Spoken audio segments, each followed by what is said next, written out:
Well, by now you've probably heard about the story at page 6 in the New York Post today. I got up, I opened my email this morning. You haven't heard about it, Dawn? Well, hundreds of people have sent it to me. Zev Chaffetz, a renowned and well-known author. He was the writer of the New York Times magazine piece on me, whenever it was, a year ago. And Zev, he's done a book about me. I ended up participating in the book because he's going to write it anyway. And it's entitled Rush Limbaugh, An Army of One. And the book comes out on May 25th.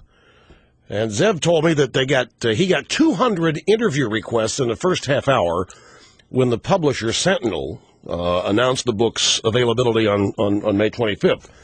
So the New York Post story today has to do with something Zev, I think last summer, said, I know Axelrod, would you play golf with Obama? I said, well, sure, but it'll never happen, Zev. But, I mean, if you would play golf with Obama, you could show everybody we can all get along and so forth. Go for it. But I'm telling you, it's not going to happen. If he went on to play golf with me, his base would go nuts.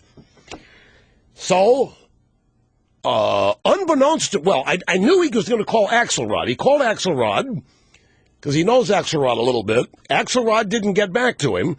So this is where I didn't know. This is what I learned today in the New York Post for the first time.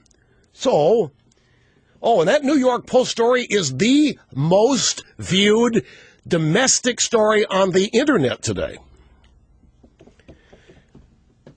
So Zev Chaffetz calls some Democrat activist and says, look, Axelrod won't help me here. Would you see if Limbaugh and if Obama would be willing to play golf with Limbaugh? A couple days goes by, and the activist calls Zev back and says, you tell Limbaugh to go play with himself.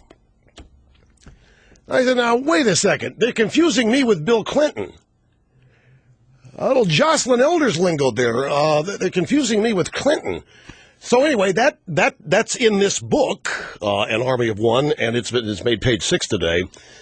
And I don't know, I had no idea that that's what the reaction was. All I remember being asked was, would you do it if they invited you? And I said, it's never going to happen. You don't have to sweat it. I didn't have to sweat it. I knew that it would never happen. So that's the story on that.